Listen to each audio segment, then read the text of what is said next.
Viva, muito boa noite, bem-vindo à edição de quarta-feira do seu jornal principal. Vamos agora aos destaques.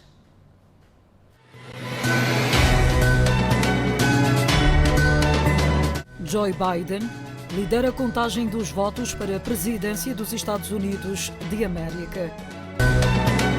A Assembleia da República aprova o Orçamento Retificativo 2020 e a Renamo opõe-se alegando enfermar de lacunas.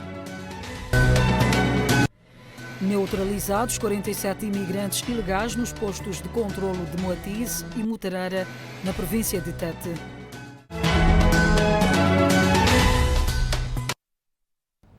O Presidente da República, Filipe Nyusi, exigiu ao Conselho Constitucional uma justiça mais aberta ao cidadão e exigiu igualmente que o órgão de soberania não apareça apenas em períodos eleitorais. Filipe Nyusi falava esta quarta-feira durante o lançamento da primeira pedra para a construção do novo edifício sede do Conselho Constitucional na cidade de Maputo. O objetivo é desmistificar e aproximar o Conselho Constitucional aos cidadãos, bem como tornar a instituição conhecida ou conhecível por todos.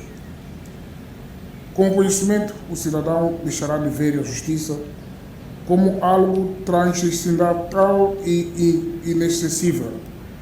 Com mais informação, o cidadão perceberá que o Conselho Constitucional é uma instituição perene na administração da justiça moçambicana e não aquele órgão que aparece apenas quando há eleições. Na mesma ocasião, Filipe Nyusi esclareceu a importância do lançamento da primeira pedra das futuras instalações do Conselho Constitucional. É um órgão de soberania, não pode ficar numa esquina. Teve, por isso, de funcionar primeiro na Faculdade de Direito da Universidade Eduardo Mondlane, depois no Centro Internacional de Conferências Joaquim Chissano e mais tarde conseguiu as instalações próprias que ocupa atualmente. Malgrado estas instalações próprias vêm se mostrando cada vez menos adequadas ao crescimento da instituição. Assim, no cumprimento de um desígnio nosso de assegurar ao setor da justiça a sua independência, garantindo-lhe as condições humanas, institucionais e gradualmente a sua autonomia financeira e mais e melhores infraestruturas, procurou-se identificar um espaço onde fosse possível edificar uma nova sede do Conselho Constitucional. Por seu turno, a Presidente do Conselho Constitucional, Lúcia Ribeiro, falou das competências da instituição que dirige. Incumbe de igual modo ao Conselho Constitucional o controlo da democracia participativa, no que se inclui também o controlo do bom funcionamento dos poderes públicos e da regularidade no exercício das suas competências constitucionais e a resolução de divergências ou conflitos entre os órgãos de soberania. Sobrelevando o papel do Conselho Constitucional, no âmbito do processo político, recentemente, foram acrescidas a este órgão novas competências que são sensíveis no quadro político constitucional, concretamente no âmbito do aprofundamento da democracia participativa e a garantia da paz. Já o antigo Presidente da República, Joaquim Alberto Chissano, referiu-se aos avanços da legalidade no país. É uma vitória. Portanto, o que é preciso é prosseguir. Falta muito. Só ver um Conselho Constitucional como funcionou. E já o disse muitas vezes, quando tudo isso foi criado, nós não tínhamos esses nem meios humanos, nem jornalistas, nem analistas, nem pessoas para dar grandes sugestões. Mas que demos um passo muito importante. A nossa polícia, eu dou sempre o exemplo da nossa polícia. Quando se fala de legalidade, é preciso que um polícia entenda o que é legalidade, porque é ele que é a polícia que deve tratar dessas questões em primeiro lugar. E nós não tínhamos tais polícias. E, para não falar de juízes, ou outros magistrados, etc. Portanto, a legalidade está se construindo e eu penso de uma maneira muito boa, porque nós podemos ver os grandes avanços. No mesmo evento foi lançado a obra O Guardião, da coautoria de Joaquim Chissano, Rui Baltazar e Oscar Monteiro. Desde ontem, a TV Sucesso está a par das eleições norte-americanas e hoje não será diferente. Algumas projeções já dão vantagem ao Joe Biden em detrimento de Donald Trump. E quem vai nos ajudar a fazer esta análise é a Ana Maria, juntamente com Dário Camal. Boa noite.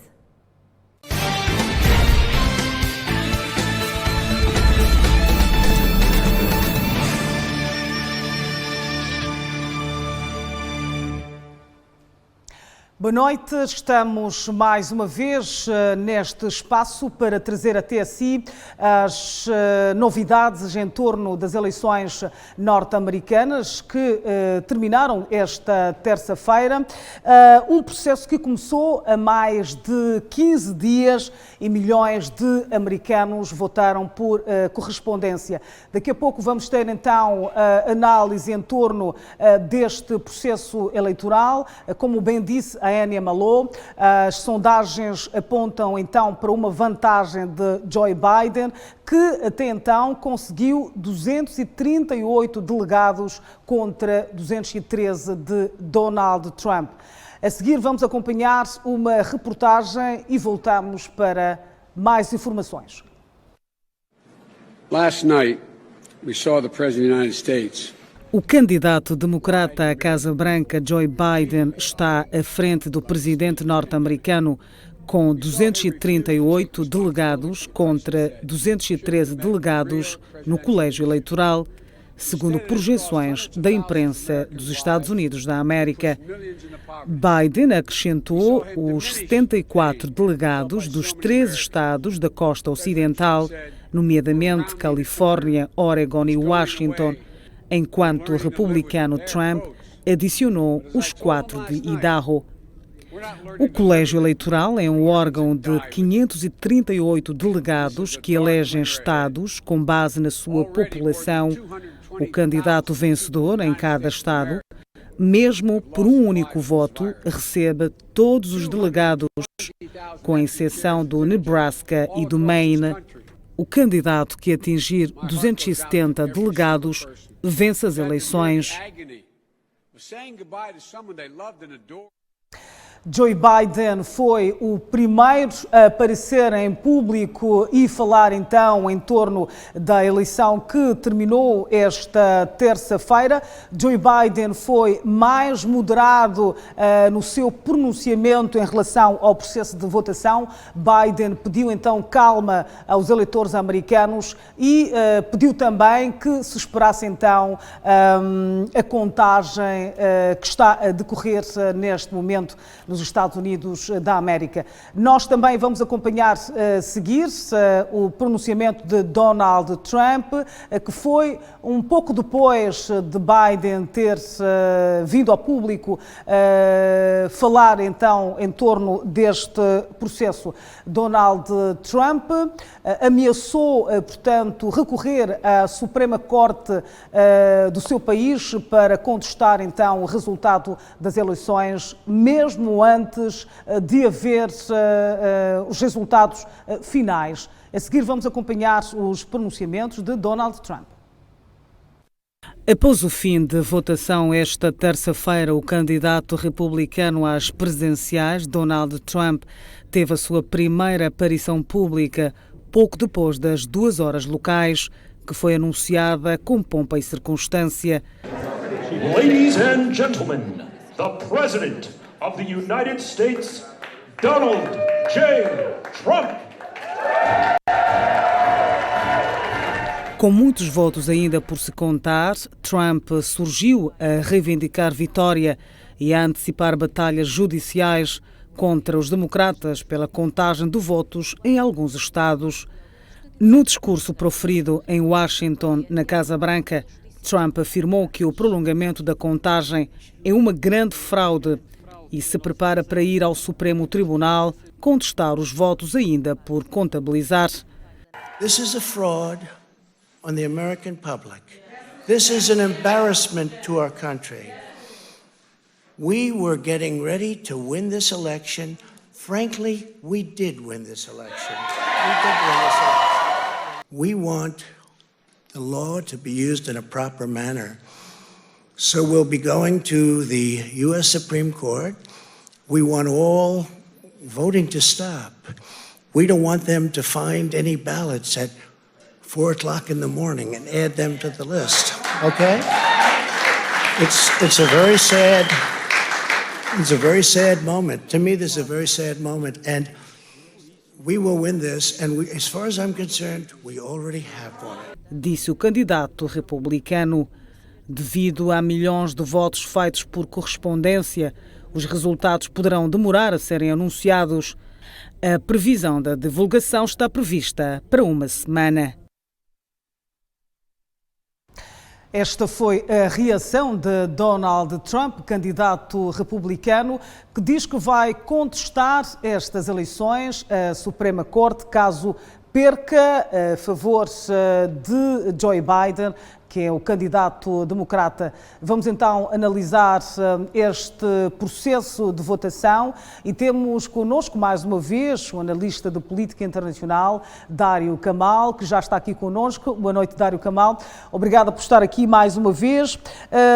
Neste momento, a contagem aponta para uma vitória de Joe Biden. São contagens preliminares, que arrecadou neste momento 238 delegados contra 213 de Donald Trump. Como é que analisa este processo de votação que começou há 15 dias e ainda existem muitos votos por aí por serem contados? Olá, Ana, boa noite e mais uma vez obrigado à TV Sucesso por me dar a oportunidade de estar aqui. Também desejar boa noite aos telespectadores que nos assistem a partir das redes sociais e em casa e votos de uma feliz noite de quarta-feira. As eleições americanas animam por causa disto. Eu comentava de manhã com vários analistas também, com vários amigos, que estava praticamente, o cenário como estava montado até a parte da manhã, estava praticamente a dar uma vitória a Donald Trump. Porquê? Apesar de Joe Biden em determinado momento ter estado a liderar as eleições com quase o dobro de delegados eleitos, ainda nas outras contagens Trump ia perdendo. Mas há um fator que está a ser determinante, que é o voto pelo correio. A maior parte das pessoas que votavam em Joe Biden disseram que iam votar em Joe Biden, mas muita gente também votou pelo correio.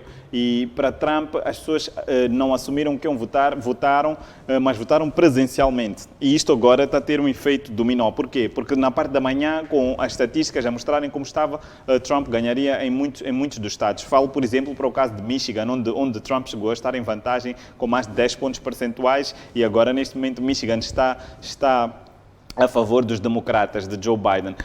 Por exemplo, em Arizona, onde já está fechado, Arizona vai para os democratas recuperam o estado de Arizona e são mais 11 votos e neste momento, apesar do cenário ainda estar muito em aberto, porque há muitos votos por contabilizar, mais uma vez o Midwest vai ser a região que vai decidir estas eleições, porque ainda há a Carolina do Norte por contar, a Pensilvânia por contar, a Geórgia por contar, mas neste momento o Wisconsin está nas mãos, neste momento, dos democratas também e Michigan também. Parece-me que os democratas vão recuperar. E Joe Biden, neste momento, é o favorito, não só porque tem mais votos no colégio eleitoral, mas porque só precisa de ganhar em Wisconsin. Neste momento, já nem precisa, se calhar, de ganhar na Pensilvânia, porque se somarmos os seus 238 votos, estou aqui a ver os dados da Associated Press, que são os dados fidedignos neste momento, em Michigan, em Nevada e em Wisconsin, que são 10, 6 e 16 pontos, os democratas estão a liderar.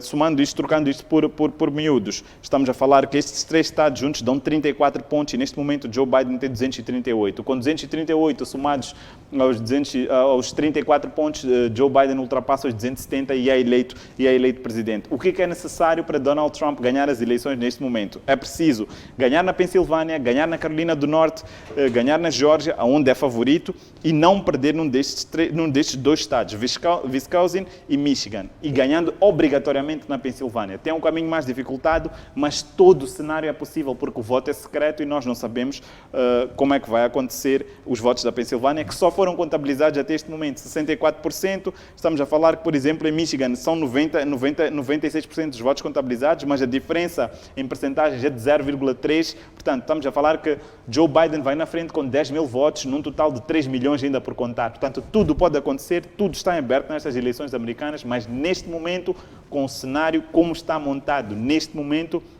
é Joe Biden que tem um caminho mais facilitado se compararmos com Donald Trump em relação à Casa Branca. Mas também é preciso olhar que os resultados, do modo geral, trazem-nos aqui uma nuance. Aquilo que os democratas pensavam, os resultados ficaram um pouco mais aquém daquilo que eles pensavam. A famosa onda azul que se queria criar não aconteceu. Eu acho que mesmo que Trump perca, os resultados de Trump já são melhores do que nas eleições anteriores. Primeiro, pela maioria de votantes. Neste momento, a diferença em termos de votos populares, votos reais, populares, não do colégio eleitoral, estamos a falar que Trump já tem 67,3 milhões de votos e Joe Biden já vai em 70 milhões de votos. A diferença é de 2,7 milhões. Trump foi eleito presidente no último mandato com 53 milhões de votos e este ano já conseguiu 67%. Eu digo isso porque isso vai ajudar-nos a desmistificar aquilo que falávamos relativamente à grande pergunta das eleições americanas. Os americanos querem Trump por mais 4 anos ou não?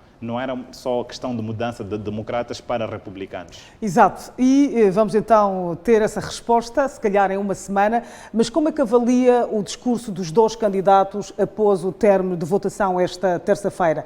Joe Biden foi mais cauteloso, ele foi mais moderado, mais sensato, pediu que os americanos ficassem calmos e que esperassem, portanto, a contagem dos votos por correio, que são milhões de votos. O processo é um bocadinho diferente do nosso. Lá as pessoas podem votar então com antecedência, mais de 15 dias antes do dia da votação. Mas o Donald Trump foi mais contundente, mais ameaçador, disse que não vai aceitar o resultado das eleições e que vai contestar na Suprema Corte. Como é que analisa este truque de Donald Trump, que é de ameaçar, que é de impor a sua vontade em detrimento daquilo que está a acontecer agora, daquilo que é a máquina eleitoral americana? Donald Trump está a fazer-me lembrar muito um certo partido político aqui em Moçambique que nunca aceita os resultados eleitorais. Não deixa de ser engraçado. Eles criticam a nossa democracia, mas no fundo são iguais ou piores do que nós. Joe Biden foi muito mais... Ele tem uma postura maior de presidente, foi vice-presidente nos 2 mandatos do Obama, conforme falamos ontem. Ele teve uma postura muito mais prudente, porque acredito que também estava a olhar um pouco para este cenário daquilo que eu dizia que era de manhã. Eu de manhã dizia que Trump já ganhou as eleições e não há hipóteses, mas o cenário, esta é diferente entre as eleições americanas e noutros países do mundo. O cenário pode virar a qualquer momento e neste exato momento, ainda não é possível, mesmo com 238, 203, ainda não é possível dizer com precisão quem vai ser o presidente. Uma coisa é verdade, Joe Biden vai na frente, e outra coisa é verdade, se ganharem 2 estados como Wisconsin e Michigan e Nevada, como provavelmente vai ganhar, arruma as eleições, mesmo sem precisar de ganhar a Pensilvânia. Trump tem que ganhar, tem de não perder em Wisconsin ou em Michigan, num desses estados, e ainda tem de ganhar Geórgia, Carolina do Norte e Pensilvânia. Portanto, o cenário para Trump é um pouco mais complicado. Não é impossível, porque há muitos votos por contar. O que estamos a falar é com base nas sondagens até o momento, até este exato momento, porque estávamos a ver os dados, até este exato momento, este é o cenário. Mas, relativamente, voltando à tua pergunta, Joe Biden esteve mais calmo no discurso, teve uma postura mais de Presidente da República, num discurso mais calmo, para não incentivar a violência, para as pessoas manterem-se calmas, que vamos deixar os resultados serem anunciados, ninguém pode se declarar vencedor. Acho que esta é a postura correta num processo democrático. Relativamente a Donald Trump, incendiário, sempre a manter o seu estilo, a demonstrar sempre aquela agressividade, mas isso também faz parte do seu plano estratégico, fez desde o início. Isto é uma forma de pressionar as pessoas, já o havia feito antes, ameaçando, recolhendo dados das pessoas que são votantes, porque ali vem o endereço, vem o nome, quem tu és, onde tu moras e tudo mais, e usou disso para ameaçar ou para coagir as pessoas a votarem nele. Mas isso não quer dizer nada, porque o voto pelo correio também é secreto e o voto pelo correio pode ter uma influência muito grande. O seu discurso é um discurso de não aceitar uma derrota como quem prevê antecipadamente que as coisas não estão a ocorrer como planeava. Mas uma coisa é verdade, para mim, mesmo que Donald Trump perca as eleições, o seu resultado já foi muito melhor do que aquilo que se falou. Mais uma vez, as estatísticas demonstraram ou estão a demonstrar que não eram assim tão fiáveis, porque falavam numa vitória de Joe Biden com 10%, e mesmo que Joe Biden ganhe, ou mesmo que Trump ganhe, será sempre muito ajusta e muito apertado e muito renhido até o final, até o último voto do colégio eleitoral. Isso mostra então esta divisão entre o eleitorado americano, mas vamos então trazer aqui alguns detalhes curiosos que, portanto, jogaram a favor do Trump ao longo da sua governação, que foi a questão económica. O Trump tinha um trunfo que é precisamente a questão económica. Porquê? Porque quando ele entrou no poder, houve uma recuperação económica, o desemprego atingiu mínimos históricos, apesar de Barack Obama ter iniciado com a recuperação económica norte-americana. Mas quando surgiu, portanto, a pandemia, o grande trunfo de Donald Trump foi por água abaixo, porque ele não soube, portanto, jogar essa questão da Covid a seu favor, o racismo também, a imigração, não jogou muito a favor de Trump. Será por isso que o Trump está com esse discurso ameaçador, está com algum medo de perder estas eleições, por isso que diz que vai recorrer à Suprema Corte, que vai ter a decisão então, se caso um dos candidatos não aceite, decidir quem será o vencedor? Primeiro é preciso dizer assim, as pessoas têm de perceber em casa que as eleições, até com o cenário que está, pode-se cogitar também um empate. Havendo empate ou havendo impasse, se Trump reclamar em várias regiões, podemos ter uma crise institucional? Sim, podemos.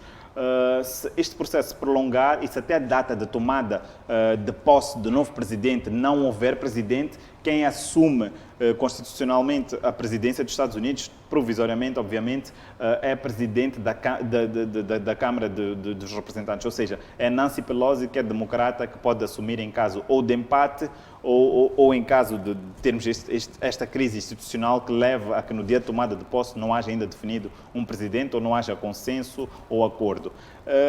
Olhando para aquilo que foi a campanha de Trump, eu acho que uma coisa é estratégia política de discurso, outra coisa é a parte prática. Olhando para a crise dos Estados Unidos, não foi só a crise dos Estados Unidos, foi a crise económica mundial de 2008 a 2012. Portanto, qualquer presidente que viesse a seguir de Barack Obama, fosse democrata ou republicano, recuperaria sempre, porque o mundo já estava a recuperar um pouco da crise. Qualquer presidente que viesse havia de recuperar um pouco. Às vezes não vemos essas coisas e pensamos que é mérito deste, mas também temos que olhar para a circunstância e para o momento. E o mundo todo passou por essa crise económica, principalmente a Europa, os países africanos também ressentiram. A economia toda retrocedeu em todo o mundo, não foi só na América, a própria China também ressentiu-se, a queda dos bancos, dos créditos, e essa crise era preciso para surgirem novas ideias inovadoras, criativas, uma nova dinâmica nas políticas. De anos em anos é preciso trazer essas crises, ou essas crises vão aparecer, porque o sistema financeiro não é perfeito, tem muitas lacunas e depois tem um efeito dominó. Se um falhar comigo, os outros todos a seguir falham. Quando é um grande banco, a crise começou através da banca no próprio Estados Unidos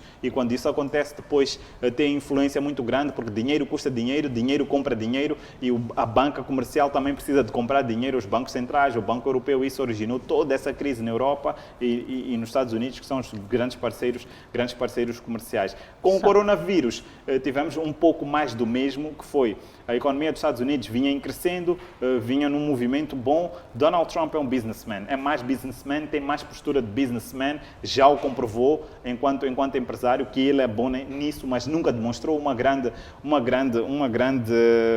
posso dizer, uma grande postura como Presidente da República, ou como político, ou mesmo como diplomata, e ainda hoje vi o seu vergonhoso discurso a falar da sua vitória esta manhã e a forma como ofendia as pessoas e como se comportava. É um homem de reality show, pronto para isso, mas isso também é porque ele é muito expert na comunicação. Ele sabe o que ele consegue atrair com este tipo de discurso. E porque este discurso é um discurso inovador e que a ala radical gosta muito. E a ala radical muitas vezes não se revela, mas muitas vezes aparece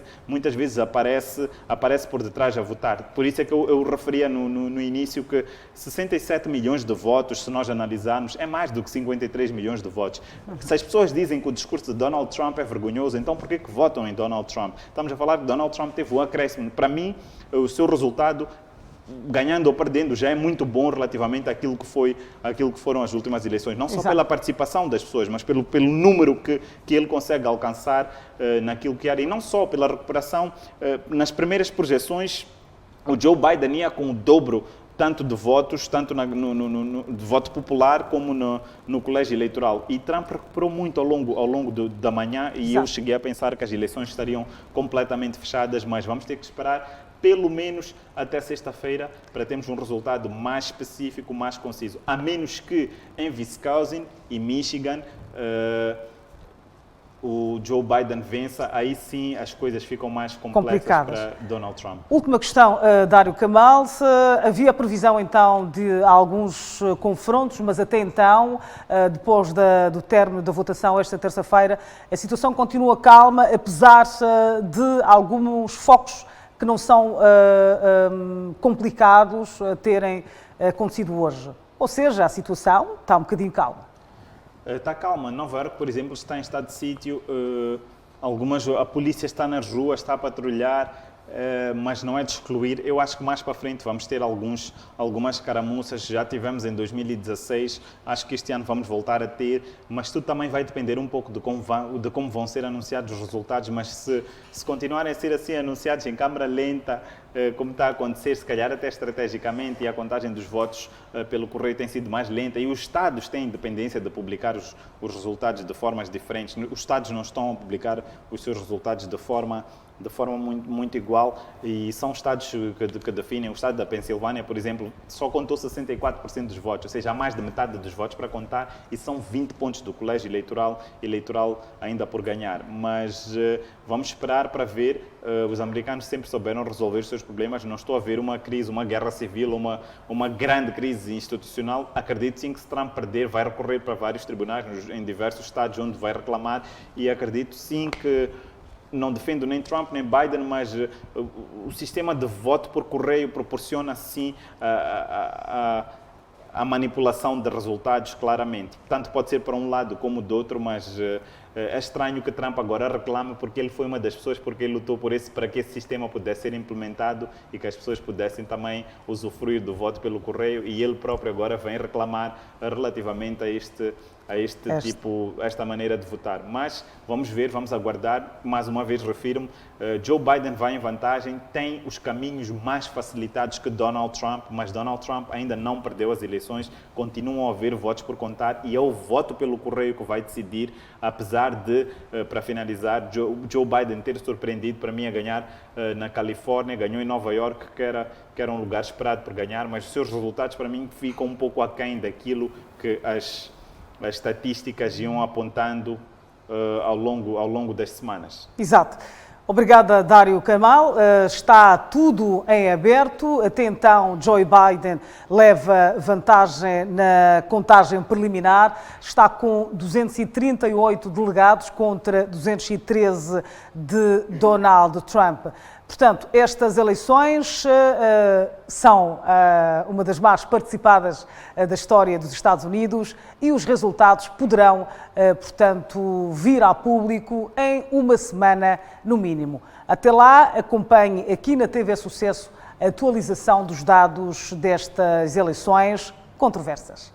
Boa noite. Agora é para ti, Ania Maló.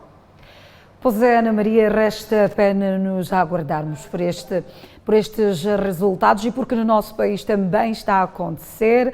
O Ministro do Interior, Ahmad Mekdad, assegura que continua a trégua decretada pelo Presidente da República na Zona Centro contra a junta militar. Há sensivelmente 2 anos que a região centro do país tem sido alvo de ataques da autoproclamada junta militar. E para abrir caminho para o diálogo com os dissidentes da Renamo, o Presidente da República concedeu uma trégua no prazo de 7 dias à junta militar. Uma trégua que até a tarde desta quarta-feira desconhecia-se o seu desfecho e foi na voz do Ministro do Interior que ficou esclarecida a inquietação. Há um princípio nas Forças de Defesa e Segurança. Recebemos um comando e agimos. O comando que recebemos foi trégua, agora vamos receber o seguinte comando que não sabemos qual. Até esse momento não há nenhuma instrução se voltam ou não a perseguir a junta militar? Ainda não temos. Aguardamos, este é um princípio nas Forças de Defesa e Segurança. Há uma missão, cumpriu, prestou o informe, recebeu novas instruções. Lamentando, são vidas humanas que estamos a perder, são nossos concidadãos que desnecessariamente estão a ser sacrificados. Sobre o pedido de ajuda à União Europeia para colmatar os ataques no norte do país, o Ministro do Interior referiu que a mesma está a ser avaliada. Porque eles escutaram, receberam e vão analisar, comunicar-nos qual é o tipo de ajuda que vão poder dar a Moçambique. Continua, como eu sempre disse, complexa. A guerra nunca foi boa coisa. É só vermos o número de deslocados que se fazem à Pemba, com todos os riscos, e devem ter acompanhado o naufrágio que houve, perderam-se vidas humanas por causa desta ação terrorista. Refira-se que a província de Cabo Delgado tem estado sob intensos ataques levados a cabo por terroristas desde 2017. Oposição diz que a aprovação do orçamento retificativo orçado em cerca de 28,7 mil milhões visa acomodar interesses obscuros. Uma sessão que começou com a intervenção do Ministro da Economia e Finanças, Adriano Malian, a revelar que o montante adicional visa a aquisição de equipamento para atender à Covid-19, assistir pessoas carenciadas e reanimar as empresas abaladas com a pandemia, entre outras. Na despesa de funcionamento, que sobe de 228 para 231, fizemos as seguintes aplicações: aquisição de medicamentos, testes e reagentes para laboratórios, equipamento de proteção individual para ações de prevenção e tratamento da Covid.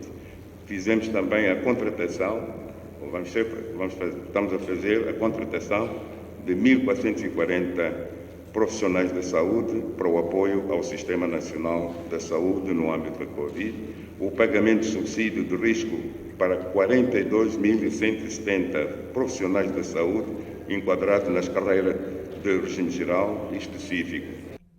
Jerônimo Malagueta, da Renamo, diz que os argumentos do governo são irrealistas, visto que visam atender interesses obscuros. Para nós, o orçamento retificativo não irá beneficiar os destinatários, senão legitimar o pagamento de contratos obscuros, ocultos ou alimentar as empresas acima indicadas e outras. O MDM diz que aprovar o presente quadro normativo revela que o Parlamento transformou-se na Secretaria da Legitimação de Desmandos Públicos. Excelências, a submissão tardia desta proposta de lei, que altera a Lei número 3/2020 de 22 de abril, que aprova o Orçamento de Estado do presente ano, tem único objetivo: transformar esta Casa do Povo numa secretaria para carimbar desmandos no uso do dinheiro público, legalizar os ajustes diretos, sobretudo das obras de construção e ou reabilitação de sanitários, um pouco por todo o país. Já Jerônimo Agostinho da Frelimo diz que o governo foi conciso na sua explanação e revela seu comprometimento na busca pelo bem-estar social e econômico. A bancada da Frelimo, minha bancada, considera que a presente proposta é pertinente e oportuna, os conteúdos apresentados estão devidamente fundamentados e porque concordamos com os pareceres apresentados pelas comissões especializadas, somos de propor a sua aprovação. Em resposta, Maliani esclarece que o orçamento vai continuar a privilegiar a afetação de recursos para setores sociais. É importante ver que a educação, com esta correção, passa a ter 27,5%, a saúde 14,5%, a agricultura e desenvolvimento rural 10,9%. Mas é importante referir que para a saúde, uma vez que o apoio externo estava a reduzir, o esforço doméstico cresceu.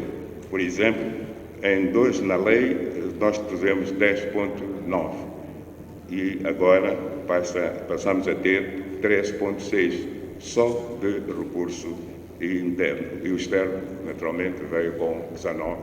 Importa sublinhar que as despesas em investimentos vão absorver 90,5 mil milhões de meticais contra 70,9 mil milhões preconizados no orçamento inicial. Foi aprovada na generalidade e por consenso a proposta de lei que estabelece o regime jurídico especial de perda de bens e recuperação de ativos. Combate a todo tipo de criminalidade é um dos objetivos estratégicos do nosso... A ministra da Justiça, Assuntos Constitucionais e Religiosos, Helena Kida, diz que a aprovação da presente propositura revela o comprometimento do governo na luta contra o crime organizado.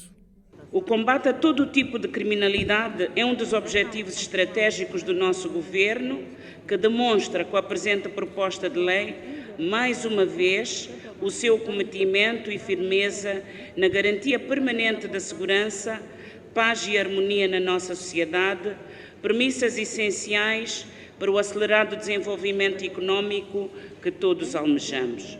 Sejam em condições de identificar, apreender, confiscar ou declarar perdidos a favor do Estado os bens e ativos que servem de fonte primária para o estabelecimento do regime jurídico da perda de bens e recuperação de ativos. E sublinha que com este quadro normativo poder-se a reduzir o impacto negativo da corrupção que tem lesado o país em bilhões de meticais. Procedendo-se a uma investigação financeira e patrimonial. A linha E dirige-se a qualquer crime organizado de que resulte vantagem econômica, com particular incidência para o tráfico de estupefacientes e substâncias psicotrópicas, precursores, terrorismo e financiamento ao terrorismo, tráfico de pessoas, tráfico ilícito de armas, corrupção e crimes conexos, agiotagem, fraude fiscal e crimes tributários. Na hora da votação, as bancadas parlamentares convergiram, aprovando assim, na generalidade e por consenso, a lei que estabelece o regime jurídico especial de perda de bens e recuperação de ativos. Com os pareceres das comissões especializadas, de forma particular, no espírito e na letra, com o parecer da Comissão dos Assuntos Constitucionais, Direitos Humanos e Legalidade, e porque ao longo da intervenção fundamentamos e trouxemos as vantagens da aprovação da proposta de lei em debate, convido aos senhores deputados, meus pares, para uma apreciação positiva a esta proposta de lei, pois ela tem mérito, é oportuna e não enferma de nenhum vício de constitucionalidade. Ainda bem que hoje esta proposta de lei vem e vamos com ela apetrechar o setor da justiça, que com esta matéria poderá flexibilizar o árduo trabalho que tem.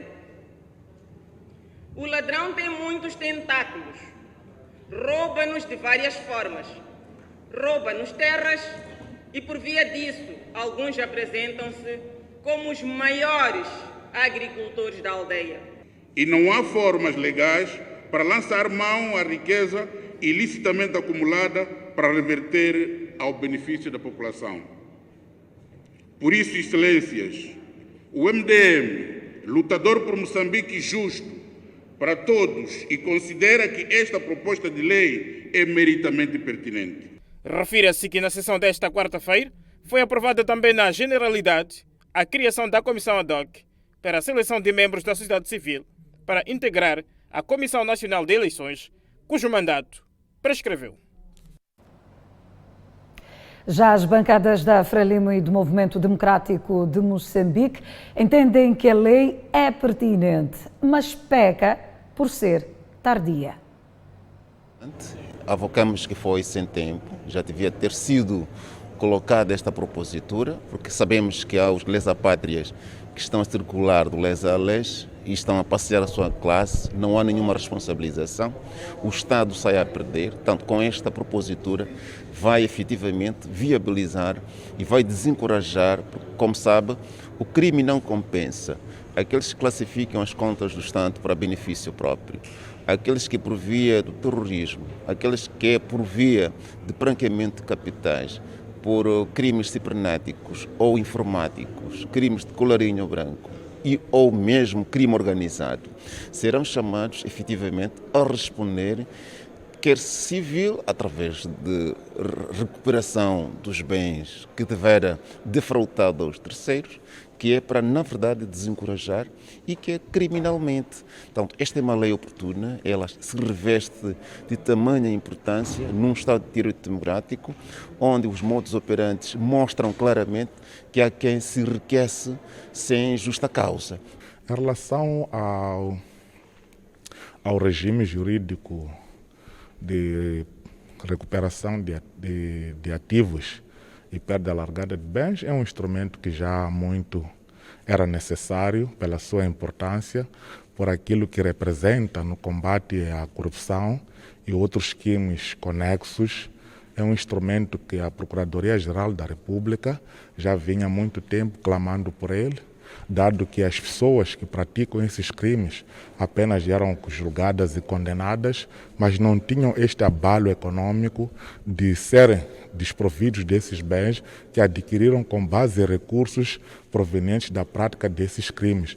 Acredito que com esse instrumento irá desencorajar, de certa forma, a prática desses crimes. De volta às notícias, neutralizados 47 imigrantes ilegais nos postos de controle de Moatize e Mutarara, na província de Tete.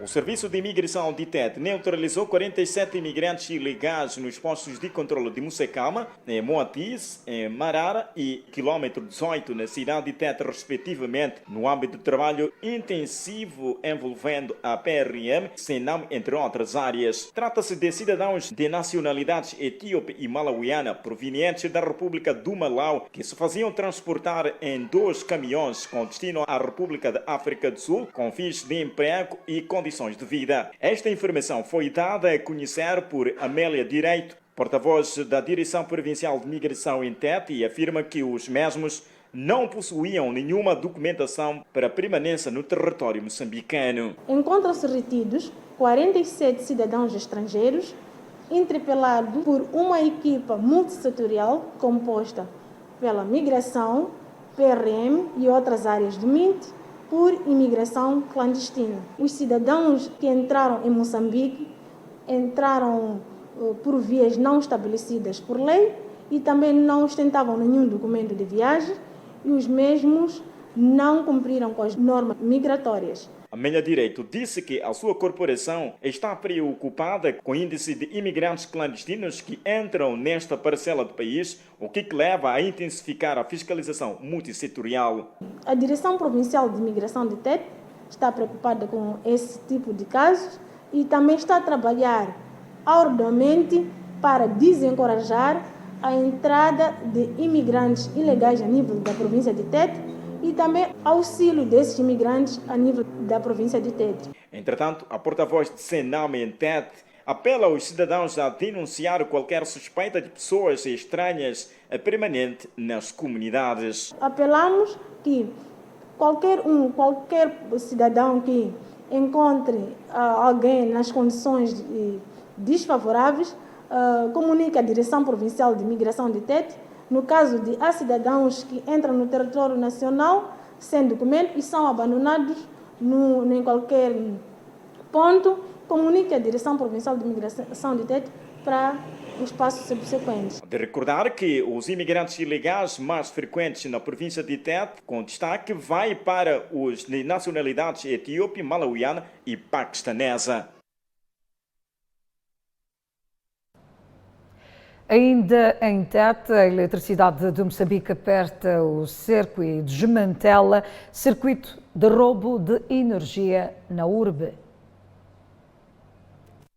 Esta ação consiste em monitorar os clientes que não usam corretamente a energia elétrica na província de Tete. No trabalho realizado no bairro Josina Machel, este restaurante e bar mais concorrido na cidade de Tete não escapou da operação. Segundo o diretor da Eletricidade de Moçambique, EDM em Tete, Alfredo Siaka, afirma que esse estabelecimento não é a primeira vez que cai no sistema de roubo de energia elétrica, o que está a trazer enormes prejuízos para a EDM.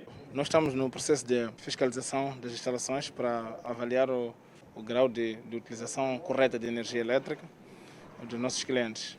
Portanto, esta instalação foi detectada de forma reincidente.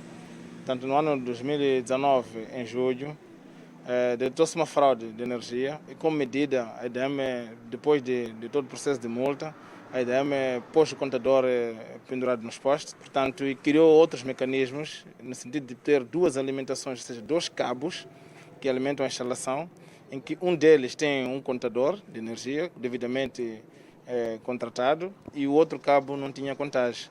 E ele fez um sistema de comutação de inversão, em que o inversor ele comutava para o cabo que não tem energia e comutava o cabo que tem energia. No outro desenvolvimento, o Siaka disse que o cliente teria efetuado a última compra no mês de setembro de um valor insignificante e não equivalente à sua potência recomendada. Portanto, a última compra que ele fez foi em setembro deste ano. Fez uma compra de 800 meticais. Portanto, para aquilo que olhamos que é o seu consumo, a sua potência instalada, esta energia teria sido usada em um dia apenas.